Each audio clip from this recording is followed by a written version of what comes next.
Yo Bodgers, we're back with the Mini, everyone's favourite thing. We've got a bit of basic update stuff, and then we've got a little bit of fuel tank stuff, which is very exciting news. I bought a new sender, so we can actually hopefully read a fuel gauge. I've got to wire that up. You've seen my universal one, my last one. That's going to go on there. We'll look at that in a sec. But yeah, most of the Mini welding has been complete. I did put all of it, but I have noticed a bit more, because there's always probably more. But we've got a few more issues as well. One being these rear wheels, for some reason, they don't want to move. Handbrake, not that you can see it in there, is not on.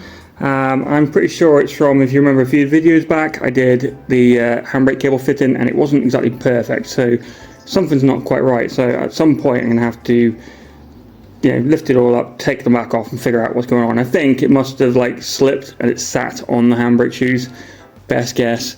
But yeah, none of these back wheels want to spin very well. It's pretty hard to push back, as in almost impossible on your own, but you can push it forward kind of alright. So yeah, if you know what the problem is, let me know in the comment section. Obviously everything's new, so not quite sure. Dash wise, yeah, we've still got the Saab one going. I'm trying to make this shelf bit on the top fit, so I've had to cut bit and bar. It's never going to be perfect, but I think it looks pretty cool.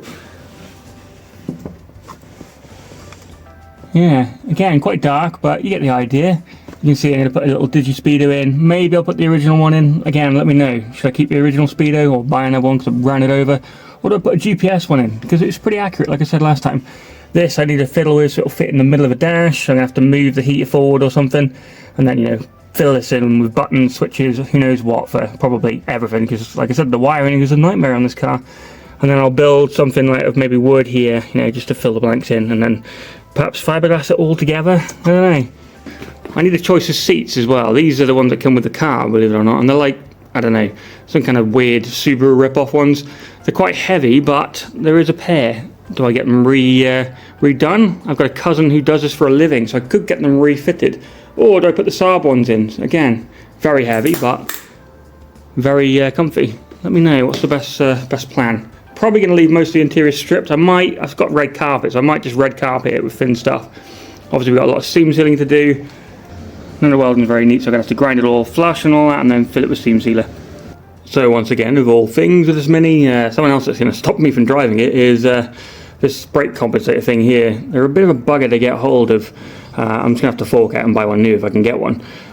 These things are all fine, but the bottom hose, or pipe if you call it, that comes all the way from the back of the car to the front, will not feed in. Obviously you can see I put tissue around there for now, and there's a cloth down there because it's been leaking. Came back and yeah, it didn't seal, tried tightening it in and it just seems to jump. It must be a thread either broken in this or on that line. Either way, it's annoying. I hope it's not a line, so I'm going to have to get another fitting and chop it off. And I mean, there's a lot of line in there, so as you can see I've killed it. I could chop it and put a new one in, but I think it's the actual compensator, so yeah, when I pull the threads out they look okay as far as I can tell. So I'm going to have to get a new one of these. If that doesn't work, then obviously put a new line on it, but just another setback as always. Same kind of problem with my truck at the moment, as you'll eventually see. I've had nothing but trouble with the caliper on that thing, with it just stripping. It's basically the same problem. Nightmare city. Anyway, here's the old fuel sender. They're very basic to put in. You basically slot this bit in and round. Yeah, it's a bit crusty this, I know, but whatever.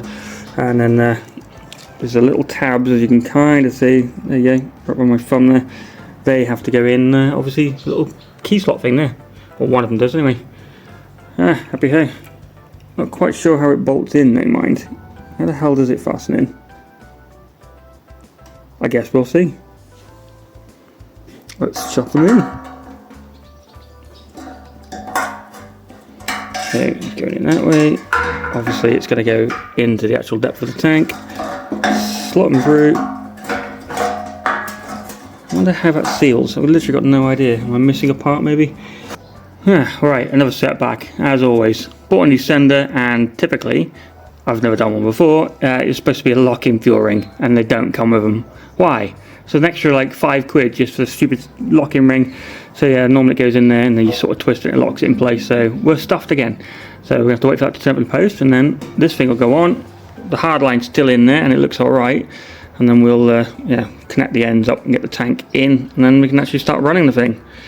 And I got to order a new compensator. 2 things. Love it.